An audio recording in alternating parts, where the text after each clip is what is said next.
दोस्तों, बहुत से लोगों का डाउट होता है कि हमें म्यूचुअल फंड में इन्वेस्ट करना चाहिए या ईटीएफ्स के अंदर इन्वेस्ट करना चाहिए। लोग अपने इन्वेस्टमेंट को कहाँ पे रखना चाहते हैं, ये अपना समझ नहीं पाते हैं। तो आज के इस वीडियो में मैं आपको बताऊंगा कि अपने म्यूचुअल फंड और ईटीएफ्स के अंदर क्या डिफरेंसेस होते हैं, ओरिजिन बेसिस पे, स्ट्रक्चर बेसिस पे, ट्रेडिंग कन्वीनियंस को लेकर, प्राइस एक्शन एलोकेशन के हिसाब से फीस एंड एक्सपेंसेस और राइट ऑप्शन क्या रहेगा आपके लिए इन्वेस्टमेंट करने के लिए। लास्ट में रहेगा हमारा कंक्लूजन, जिसके बारे में मैं आपको बताऊंगा कि हमें किस इंस्ट्रूमेंट में इन्वेस्ट करना चाहिए, ईटीएफ्स किसके लिए सही है और ईटीएफ्स और म्यूचुअल फंड किसके लिए बेस्ट रहेगा। तो बने रहिए हमारे इस वीडियो में। तो चलिए दोस्तों, शुरू करते हैं इस वीडियो को। वीडियो में सबसे पहले बात करेंगे हमारा म्यूचुअल फंड और ईटीएफ्स के ओरिजिन्स की बात करेंगे। ओरिजिन हमारा सबसे पहले म्यूचुअल फंड में जो हुआ था वो 1964 में सबसे पहला म्यूचुअल फंड आया था यूटीआई के द्वारा।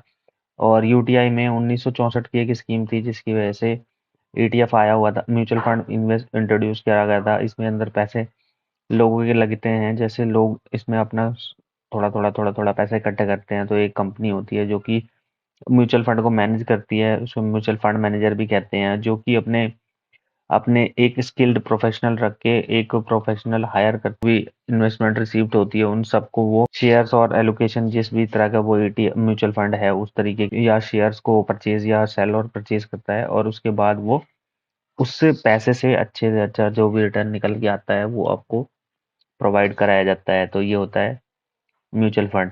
बात करते हैं ईटीएफ की। ईटीएफ का एक्सचेंज ट्रेडेड फंड होता है फुल फॉर्म, और सबसे पहले जो ईटीएफ इंट्रोड्यूस किया गया था 2001 के अंदर इंट्रोड्यूस किया गया था ईटीएफ को। ईटीएफ का फुल फॉर्म होता है बेंचमार्क एक्सचेंज ट्रेडिंग सिस्टम। तो ये चीज आपकी बीईईएस के नाम से हुआ था, बीईईएस बेंचमार्क एक्सचेंज ट्रेडिंग सिस्टम। तो ये हमारा जो ईटीएफ रहेगा, ये किसी ना किसी ईटीएफ हमारा इंडेक्स के परफॉर्मेंस पे बेस रहेगा, और ये पैसिवली मैनेज होता रहता है। इसके अंदर जो कोई भी पर्सनली इसको कोई मैनेज नहीं करता है।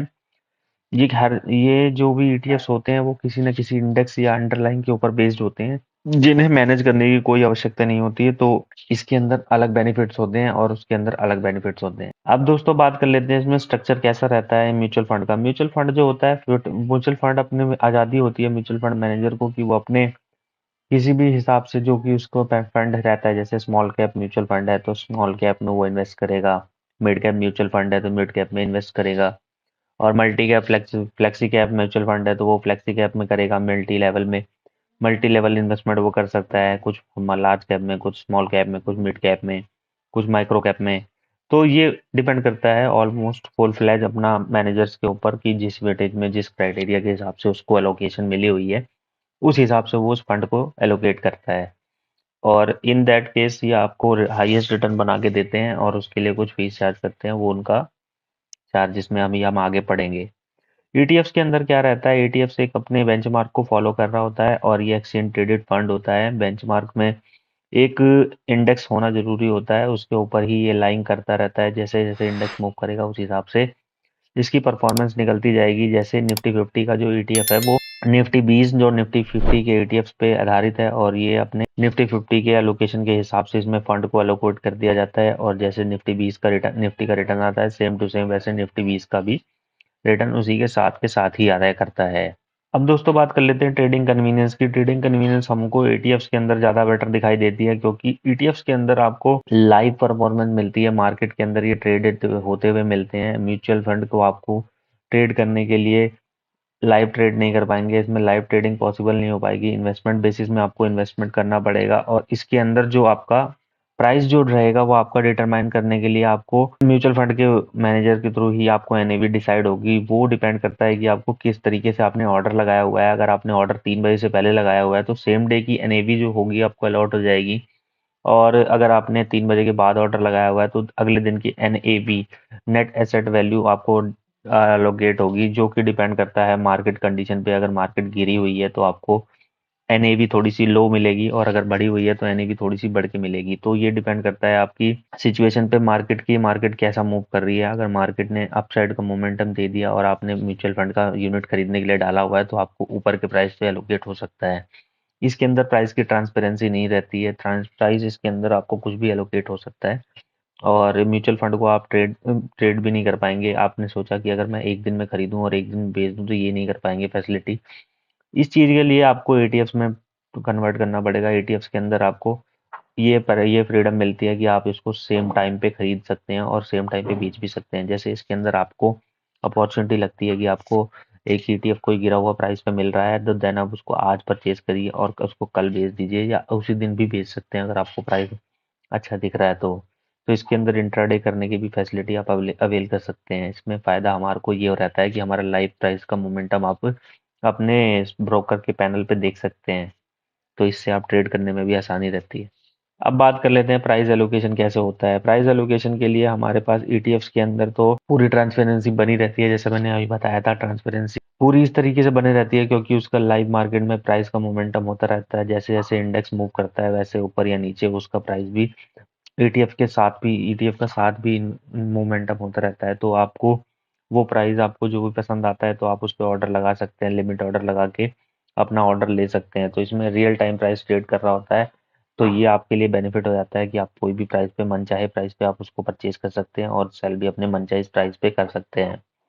बट म्यूचुअल फंड में इसके विपरीत ऐसा कुछ नहीं होता है। म्यूचुअल फंड में प्राइस जो होता है वो एनएवी बेस्ड होता है। एनएवी बेस्ड कभी भी सही सटीक प्राइस नहीं मिलता है। एग्जैक्ट प्राइस पे आप कभी खरीद बेच नहीं कर पाएंगे और आपको जो प्राइस मिलेगा वो आपको ट्रांसपेरेंसी नहीं रहेगी उसके अंदर। मार्केट के फ्लक्चुएशन पे डिपेंड करेगा। अगर मार्केट फ्लक्चुएट कर रही है तो आपका प्राइस ऊपर या नीचे होके मिल सकता है, और इसमें टेक्निकल डिले और ग्लिचेस भी होने के कारण आपका प्राइस भी आगे पीछे होता हुआ हमें दिखाई दे सकता है, और इसके अंदर प्राइस की डाउट बना रहता है कि आपको क्या प्राइस मिलेगा, जिसमें आपको ये प्राइस आपको कभी भी डिफाइंड नहीं रहेगा। जब आपने पेमेंट कर दिया उसके अगले दिन जब आपको म्यूचुअल फंड का प्राइस अलोकेट होगा तभी आप इसको चेकआउट कर पाएंगे।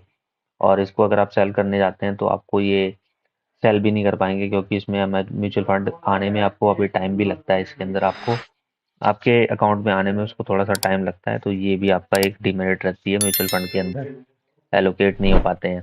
अब बात कर लेते हैं फीस की, और फीस और चार्जेस क्या लगते हैं म्यूचुअल फंड और ईटीएफ्स के अंदर। ईटीएफ्स के अंदर जनरली बहुत कम चार्जेस पे करने पड़ते हैं, क्योंकि इससे अपने आप मोमेंटम करता है। इसमें जो है पैसिवली मैनेज्ड होता है, क्योंकि इसके अंदर जो इंडेक्स होता है वो मैनेज किया जाता है एनएससी के द्वारा। अगर एनएससी ने उसको मैनेज करा है तो उसको बेस्ट से बेस्ट मैनेजमेंट करा गया हुआ है।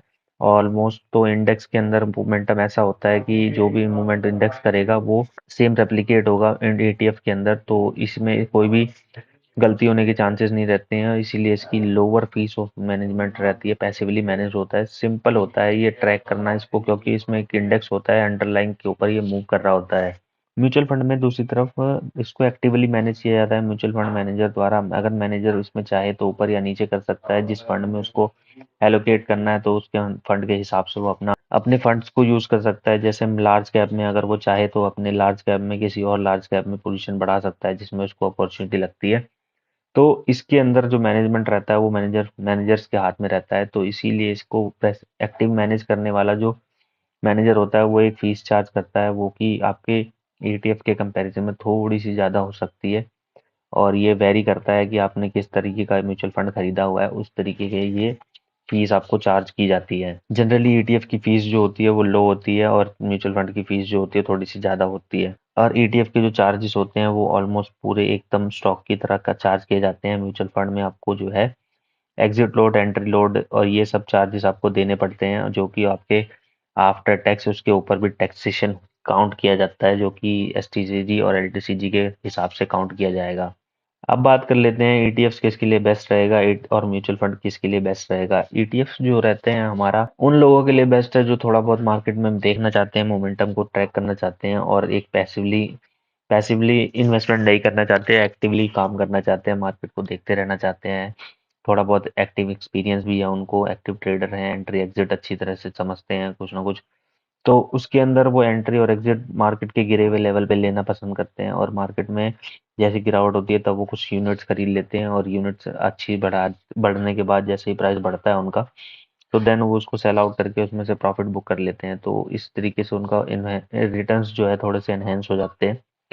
तो इसके लिए आपको ट्रांसपेरेंसी इसके अंदर बहुत अच्छी मिल जाएगी आपको, और दूसरा नंबर आपको जो है रिटर्न्स इसके अंदर थोड़े से बढ़ के मिल सकते हैं अगर आपने इसमें एक्टिवली ट्रेड किया और प्रॉफिट बुक किए, तो इसके अंदर अच्छे रिटर्न्स आपको मिल सकते हैं। But other hand mutual funds के अंदर सूट नहीं करेगा। सूट ये उनको करेगा, म्यूचुअल उन लोगों के लिए परफेक्ट रहेगा जो लोग इसमें कोई भी एंटरप्रेन्योर्स नहीं चाहते हैं, वो बस ये चाहते हैं कि मेरे पास से कुछ पैसे कट जाएँ और मेरी एक इन्वेस्टमेंट में लग जाए।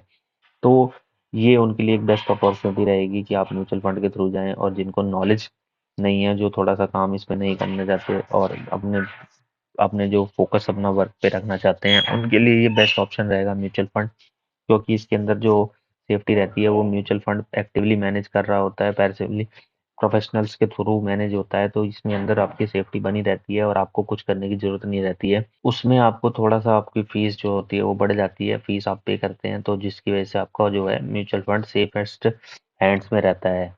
और इसके अंदर आप एसआईपी करते हैं तो आपका पैसा भी थोड़ा-थोड़ा जाता रहता है, और आपका प्रॉफ़िट जो होता है वो आपका भी जब लार्ज अमाउंट में, जब आपका आफ्टर काफ़ी समय बाद अगर आप निकालते हैं तो आपको अच्छा रिटर्न बना हुआ मिलता है। इसके अंदर आपको देखने की भी ज़रूरत नहीं पड़ती है कि आपने कितना कितना प्रॉफ़िट कमाया है। तो म्यूचुअल फंड जो रहता है वो ऑलमोस्ट ऑलमोस्ट वर्किंग प्रोफेशनल्स के लिए बेस्ट रहेगा, जो कि माथा-पच्ची से दूर रहना चाहते हैं और मार्केट के मूवमेंट से उनको फ़र्क नहीं पड़ता है ऊपर या नीचे, तो वो उनके लिए बेस्ट रहेगा म्यूचुअल फंड। अगर आप ट्रेड करना चाहते हैं, थोड़ा बहुत नॉलेज रखते हैं मार्केट के अंदर, तो आप ईटीएफ के थ्रू जा सकते हैं। अब बात कर लेते हैं कंक्लूजन की। कंक्लूजन में दोनों के अपने-अपने बेनिफिट्स हैं, दोनों के अपने-अपने नुकसान भी हैं। ईटीएफ्स में आपको जो रहेगा, ईटीएफ्स और म्यूचुअल फंड के अपने-अपने बेनिफिट हैं, अपने-अपने नुकसान भी हैं, जिससे कि इन्वेस्टमेंट गोल पे डिपेंड करता है कि अगर आप क्या करना चाहते हैं। अगर आप इन्वेस्टमेंट लॉन्ग टर्म के लिए करना चाहते हैं तो ईटीएफ्स भी बेस्ट हैं और म्यूचुअल फंड्स भी ठीक है। म्यूचुअल फंड्स के अंदर आपको जो है ये फ्रीडम मिलती है कि आप उसके अंदर किसी भी टाइप के म्यूचुअल फंड में इन्वेस्ट कर सकते हैं, जो कि ईटीएफ्स के अंदर ऐसा कुछ भी नहीं है। ईटीएफ्स के अंदर लिमिटेड नंबर ऑफ ईटीएफ्स हैं और इंडेक्स हैं, तो आपको उतने ही इसमें से ही ईटीएफ्स में ही इन्वेस्टमेंट करना रहेगा। और म्यूचुअल फंड में जब कोई फंड मैनेजर चाहे तो किसी भी नए टाइप का इंडेक्स भी म्यूचुअल फंड इंट्रोड्यूस कर सकता है, तो ये आपको एक बेनिफिट है इसके अंदर म्यूचुअल फंड में मिल जाता है। ईटीएफ्स के अंदर लिमिटेड ईटीएफ्स ही हैं जिसके अंदर आप इन्वेस्ट कर सकते हैं।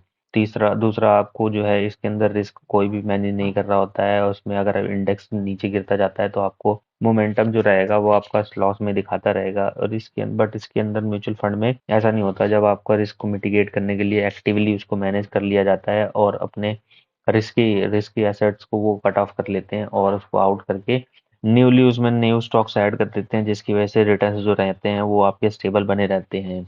इंडेक्स को भी ईटीएफ्स के भी इंडेक्स को भी आपको पैसिवली मैनेज होता रहता है, लेकिन इसको टाइम इंटरवल्स पे मैनेज किया जाता है, और म्यूचुअल फंड्स को जब वो मैनेजर चाहे तो वो उसको मैनेज कर सकते हैं। तो ये बेनिफिट हो जाता है आपका म्यूचुअल फंड में। रिस्क दोनों में समान ही बना रहता है, क्योंकि जब मार्केट गिरेगी तो दोनों में फॉल अच्छा होगा, और जब बढ़ेगी तो दोनों में बढ़ोतरी अच्छी होगी। कई बारी क्या देखा जाता है कि मार्केट में जो ईटीएफ्स हैं वो तो अच्छा परफॉर्म कर रहे हैं, बट कई बारी म्यूचुअल फंड्स जो होते हैं वो इंडेक्स को भी बीट नहीं कर पाते हैं।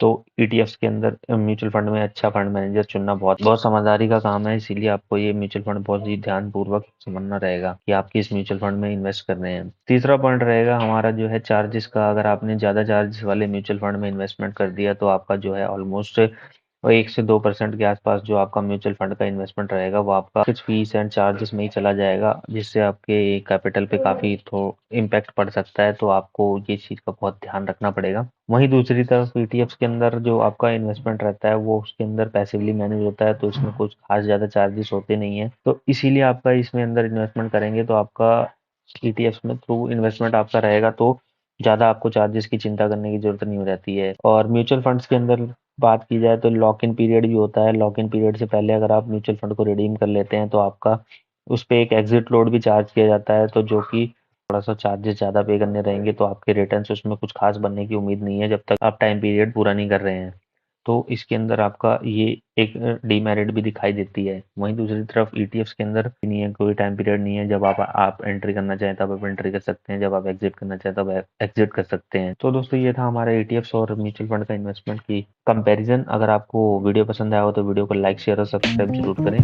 अभी के लिए इतना ही, मिलते हैं नेक्स्ट वीडियो में। Thank you very much.